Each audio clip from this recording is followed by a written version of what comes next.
Good afternoon. I'm Mark Updegrove, the President and CEO of the LBJ Foundation. Welcome to our commemoration of the 60th anniversary of the Civil Rights Act of 1964. And thank you, a huge thank you to the Houston Tillotson Choir, to Ruthie Foster, and to Brian Cranston for introducing this in such a grand manner.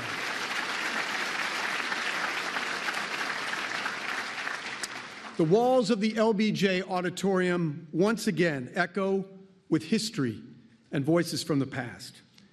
8 years after speaking to Americans in advance of signing the Civil Rights Act, which made real our nation's most sacred promise of all men are created equal, Lyndon Johnson stood on this stage as a former president and delivered his last public remarks. Battling a weak heart, President Johnson defied doctors' orders to give a keynote address at a civil rights symposium he had convened to talk about the state of race in America. He had something to say, and he was determined to say it. Until we overcome unequal history, he declared, we can't overcome unequal opportunity. There is work still to be done, so let's be on with it. The work would fall to others. The following month, our 36th president died of a heart attack at his beloved LBJ ranch. But even now, half a century later, we hear his call. Since then, 4 other presidents, including the first African-American president, have graced this stage to recognize the advancement of civil rights and to talk about the work still to be done.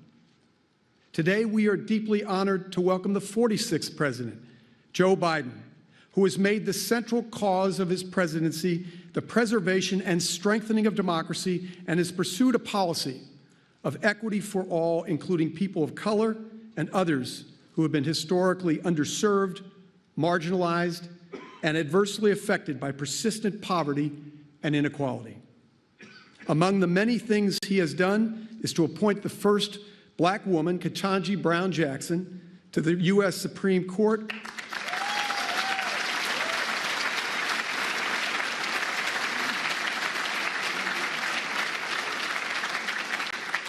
and to choose as his running mate Kamala Harris, the first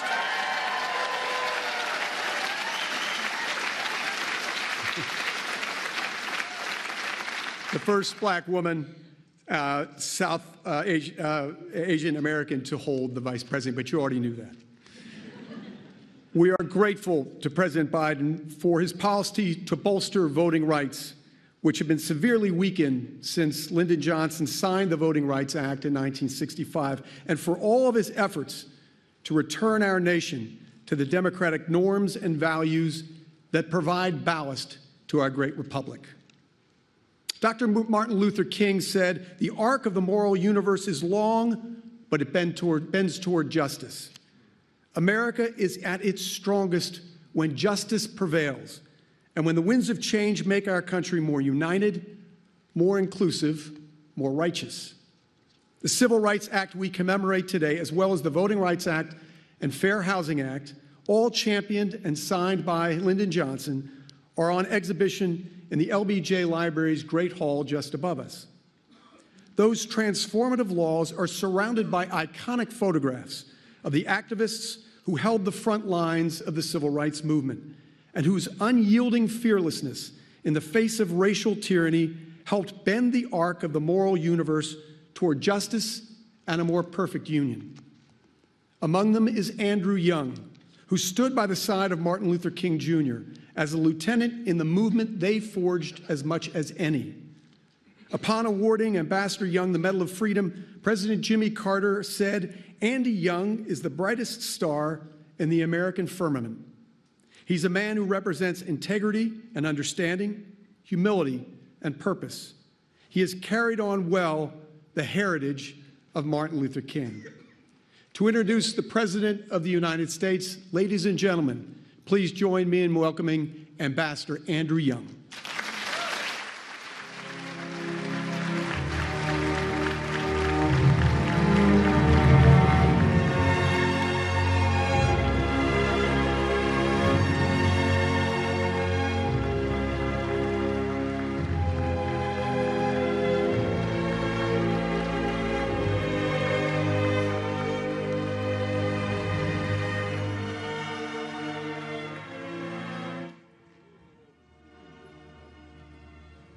that I was lined up waiting to be sworn in for Congress.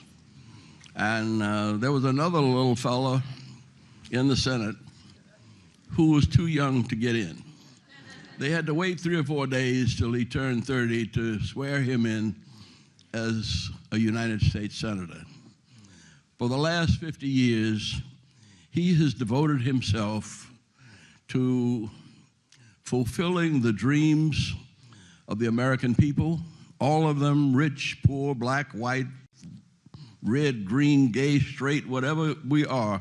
And I'm here reminding you that if you live long enough, all of us are going to be handicapped one day. But few people have been able to thrive and succeed in the midst of so much pressure and tension and responsibility as Joe Biden. And I was thinking what I should say, and I said that maybe Ray Charles said it best when he started his recording of America the Beautiful with the 3rd verse of that song. And it said, "Oh, beautiful for heroes proved in liberating strife, who more than self their country loved, and mercy more than life.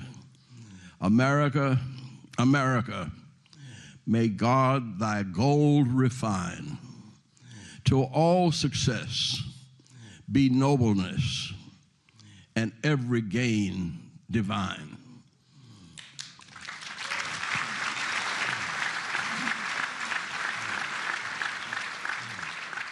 I think that is a promise fulfilled in the life of the 46th President of the United States, Joseph Biden. Mr. President.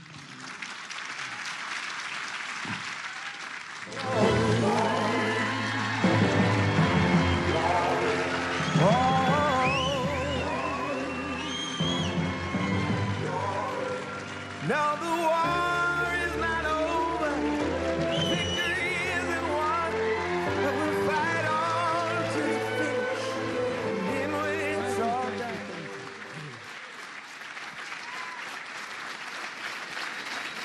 Thank you. Thank you.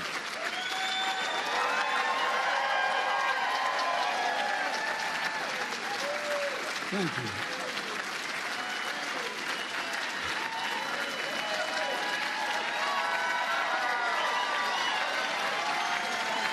Thank you, thank you, really. Thank you. Please. Please. Thank you, Mr. Ambassador. Mr. Ambassador, thanks for that introduction, and above all, for your friendship over the years. There's literally one word that comes to mind every time I think of Andy Young. The word's integrity, absolute integrity.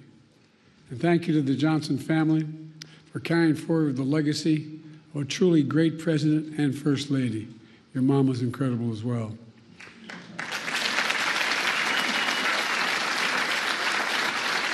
The same goes to Mark Upgrove, president of the LBJ Foundation. It's great to be back here. I thank you all and distinguished guests gathered here today. Look, I was in college at the University of Delaware in our early beginning years when I heard the news of that President Kennedy had been assassinated. I remember exactly like anybody in my generation remembers exactly where they were sitting, standing, or walking. I was on the steps of one of the university halls called Hullion Hall at the university, listening on a transistor radio with 3 other people. It seemed unbelievable. And then, later watching President Johnson help the nation find a way forward. In his first address after the tragedy, President Johnson said, and I quote, "Nothing could more eloquently honor President Kennedy's memory than the earliest passage of the Civil Rights Bill." That's what he said.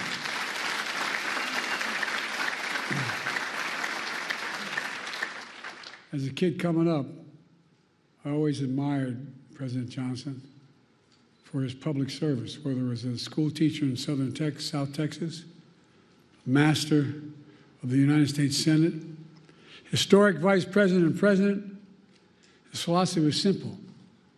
In a great society, no one should be left behind. He'd say, it's time for us to come to see that every American gets a decent break and a fair chance to make good.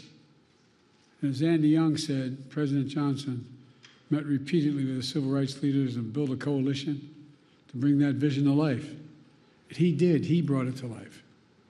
Over 50 years, the LBJ Foundation has convened this symposium to reflect one of the crowning achievements, the Civil Rights Act of 1964, a defining moment that has since opened doors of opportunities for all Americans, regardless of race, sexual orientation, gender identity, religion, national origin. Together with the Voting Rights Act and the Fair Housing Act, these three landmark laws he signed are remarkable in their scale and their scope. Taken together, these three acts have made this nation fundamentally more fair, fundamentally more just, and most importantly, fundamentally more consistent with our founding principles. For real. And we're a better nation because of them. We must be clear. Their work, our work, is not done. It's not done. We do not celebrate these laws as part of our past, but as critical components of our future. President Johnson understood what President Lincoln understood in his own time, that the courts would determine the scale and scope of our laws. Over 100 years after the Emancipation Proclamation, President Johnson vowed, in his words, to do this job that Lincoln started, by challenging the court to live up to its constitutional responsibility. He did that by nominating Thurgood Marshall as the first black justice of the Supreme Court.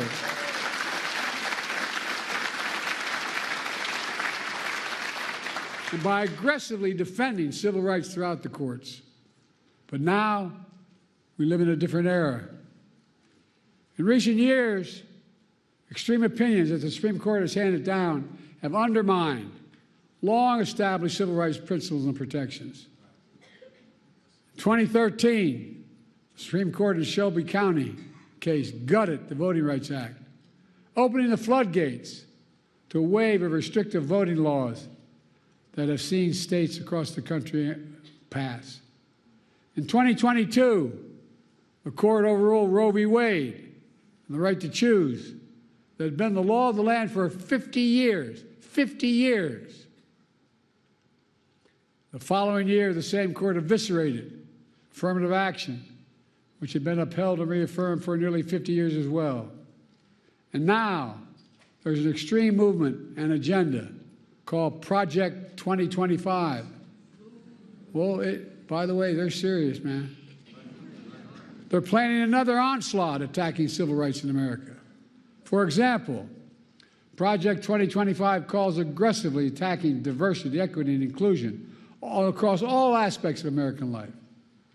This extreme MAGA movement even proposes to end birthright citizenship. That's how far they've come. End birthright citizenship, which if you're born in America, you're an American citizen. That's how extreme these guys are. This issue and so many other civil rights that Americans take for granted are likely to come before the court in the years to come. And most recently and most shockingly, the Supreme Court established in Trump versus the United States a dangerous precedent. They ruled, as you know, that the President of the United States has immunity for potential crimes he may have committed while in office. Immunity. This nation was founded on the principle there are no kings in America. Each of us is equal before the law. No one is above the law. And for all practical purposes, the court's decision almost certainly means that the president can violate their oath, flout our laws, and face no consequences. Here's what Justice Sotomayor, Supreme Court Justice, wrote in her dissent, and I quote, "Under the majority's reasoning, the President now will be insulated from criminal prosecution. Orders a Navy SEAL Team 6 to assassinate a political rival. Immune. Organizes a military coup to hold on to power.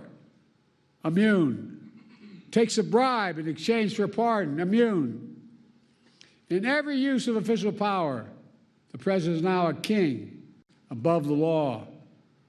Just what Justice Sotomayor wrote in her dissent. Folks, just imagine what a president could do in trampling civil rights and liberties given such immunity.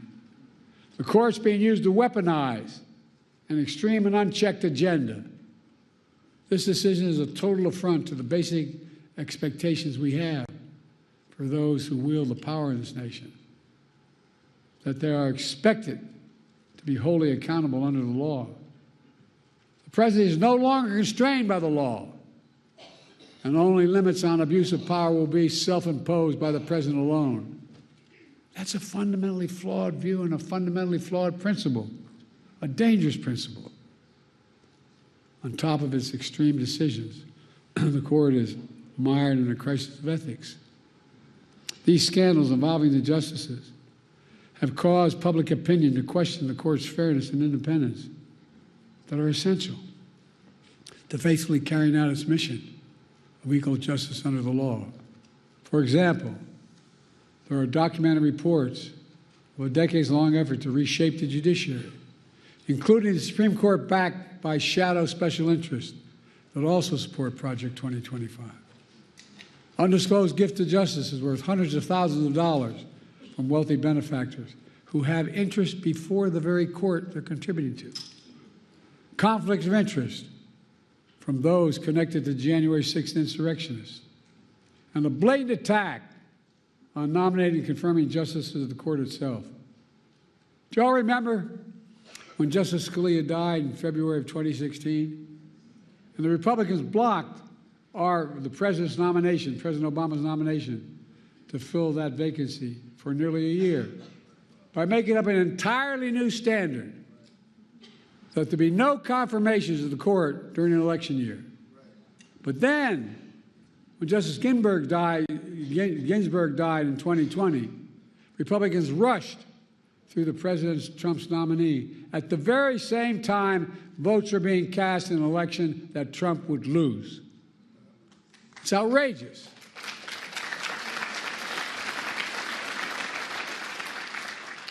I know I don't look it, but I served in the Senate for 36 years, including as chairman and ranking member of the Judiciary Committee. I've been told that I've overseen more Supreme Court nominations as senator, vice president, and president than anyone in history, anyone alive today, I should say. I have great respect for our institutions and the separation of powers laid out in our Constitution. But what's happening now is not consistent with that doctrine of separation of powers. Extremism is undermining the public confidence in the court's decisions. As soon as I came to office, I convened a bipartisan presidential commission on the Supreme Court of the United States, comprised of leading constitutional scholars, both liberal and conservative, to provide recommendations on potential reforms to the court. I've been careful in these deliberations because these are serious, serious decisions. In the face of increasing threats to American democratic institutions, I use the Commission's analysis, and today I'm calling for 3 bold reforms to restore trust and accountability to the court and our democracy. As the press shouted to me as I got off Air Force One, the Republican Speaker of the House said, "Whatever he proposes is dead on arrival." Well, I think his thinking is dead on arrival.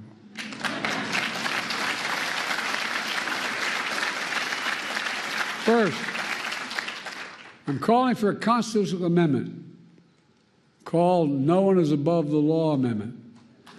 It holds, and I mean this sincerely, it holds that there's no immunity for crimes former president committed while in office. I share our founders' belief that the president must answer to the law. The president is accountable in the exercise of the great power of the presidency. We're a nation of laws, not kings and dictators.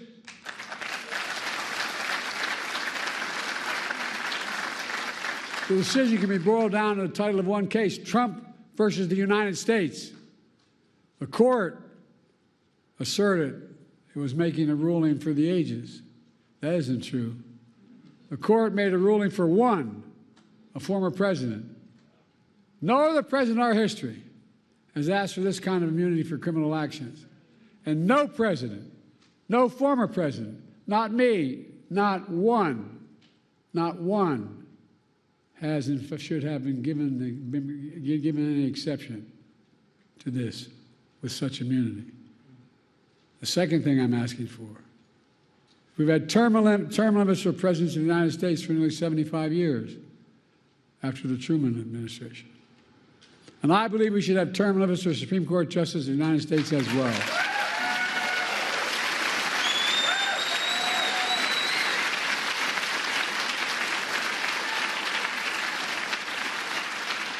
In fact, the United States is the only major constitutional democracy that gives lifetime seats in their high court. Term limits would help ensure that the court membership changes with some regularity. That would make timing for the court's nomination more predictable and less arbitrary. Reduce the chance that any single presidency imposes undue influence in generations to come. The bipartisan commission I convened analyzed various term limit structures. Based on their report, I believe the best structure is the 18-year term limit.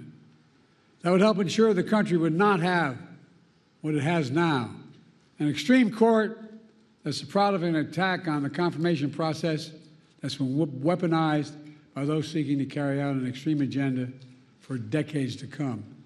By the way, these guys mean it. These guys mean it. Project 2025 is real. They mean it. Third, I'm calling for a binding code of conduct for the Supreme Court.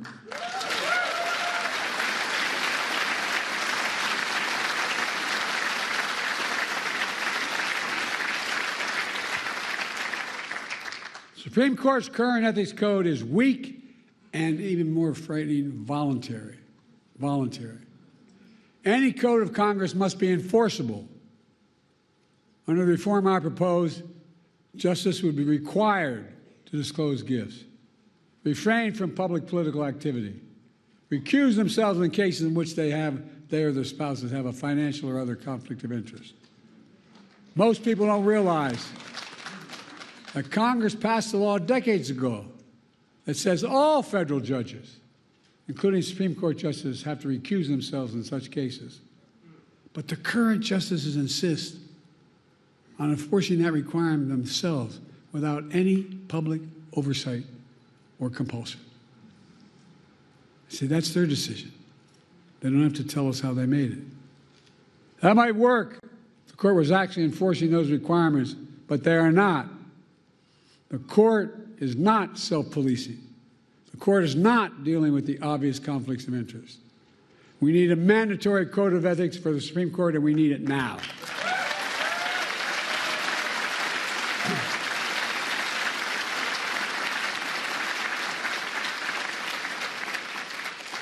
My fellow Americans, based on all my experience, I'm certain we need these reforms. We need these reforms to restore trust in the courts, preserve the system of checks and balances that are vital to our democracy. There are also common sense reforms that a vast majority of the American people support, as well as leading constitutional law scholars, progressives, and conservatives. I look forward to working with the Congress to implement these necessary reforms. A number of members of Congress are here today. Let me close with this. President Johnson signed the Civil Rights Act of 1964 just 2 days before the 4th of July. He said in that bill signing, and I quote, "This is a proud triumph, yet those who founded our country knew that freedom would be secure only if Each generation fought to renew in largest meaning, end of quote. That's what I've tried to do throughout my career, inspired by the cause of civil rights.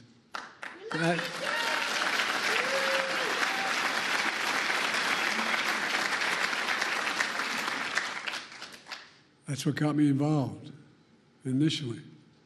My state was a state that was segregated by law. We were one who, only reason we didn't fight in the side of the South, we couldn't get there. I'm serious. What motivated me to be a public defender, a county councilman, I'll never forget, I had a good job with a big trial firm. And in Delaware, you have to study for the bar for 6 months before you're allowed to take it. And in the meanwhile, I was studying for the bar. That's when Dr. King was assassinated.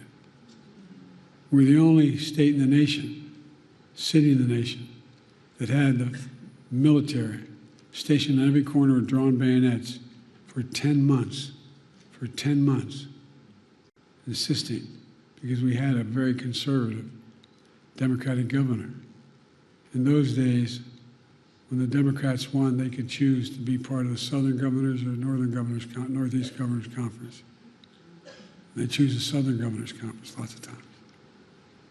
But guess what? It got me engaged. I love how reading these biographies of me now that I knew I was going to run for president. I remember walking in to the public defender's office, which was part-time at the time, and asking for an application because I wanted to join the public defender's office. And he looked at me, his name is Franny Kearns, he said, "Don't you work for Pickett, Ward, Burton, Sanders?" I said, "Yeah." He said, "Why the hell would you want to do this?" Not a joke. But I said, "Let me do it." I became a public defender. Folks, here's the deal. Because I got engaged like a lot of you do, whether you run for office or not. You get engaged and you want to change things. So I kept trying to change the Democratic Party in my state, which is very conservative. And then a group of people came to me, as my senator knows, Chris Coons, came to me and said, "Look, we want you to run for state senate." I said, I can't go to Dover all the time. I'm just starting a law firm. I'm a part-time public defender. And then they came back to me and said, "Why don't you run for the county council?" I said, "I can't." They said, "You stupid SOB, it's right across the street there." I'm serious. Meets only twice a week. So my sister, my best friend, managed my campaign. And we picked a district that we couldn't possibly win. No Democrat had ever won. But my problem was I had my sister doing my campaign. And we won. Next thing I know, I was part of a group assigned as young senators, young elected officials, to try to bring the party around to get someone to run for the United States Senate.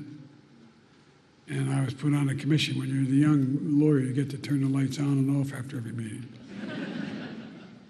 And so I remember going down to the Democratic convention off year in Dover, Delaware.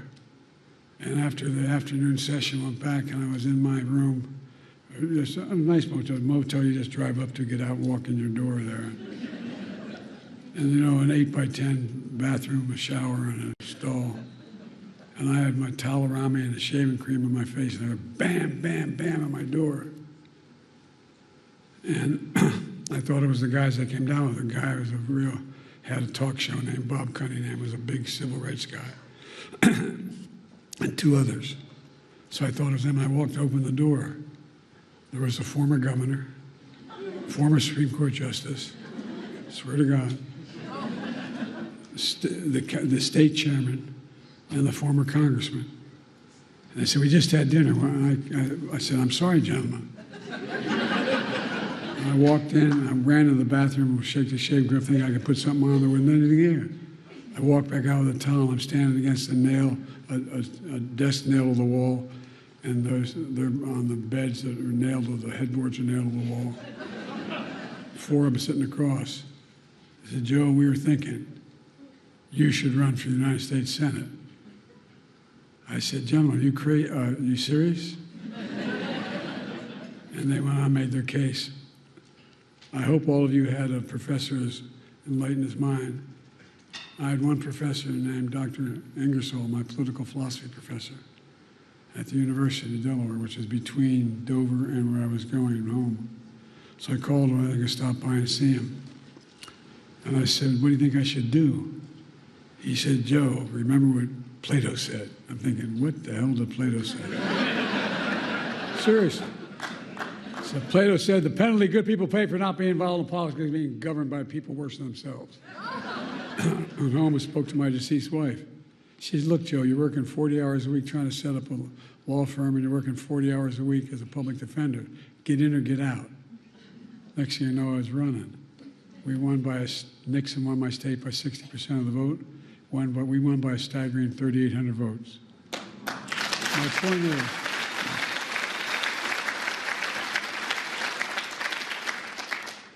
I didn't know what the hell I was doing.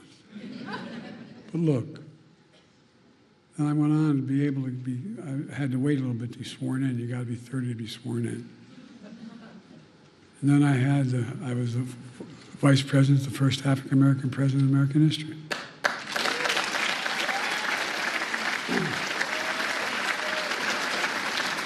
Now I'm president to our first woman vice president.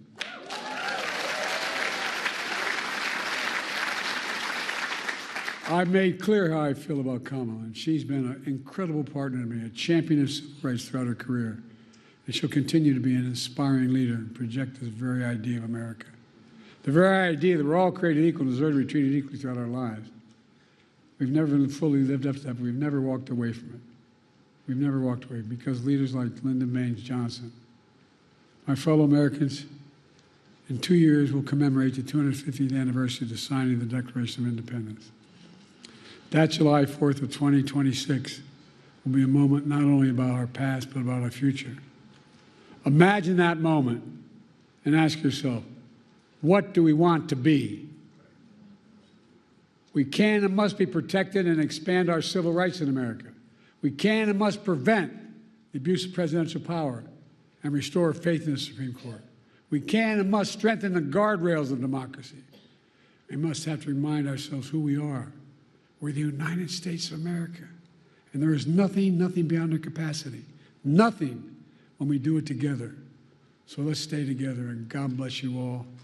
Lyndon Johnson, Lady Bird Johnson, and may God bless the whole family. Ladies and gentlemen, may God protect our troops. Thank you for listening.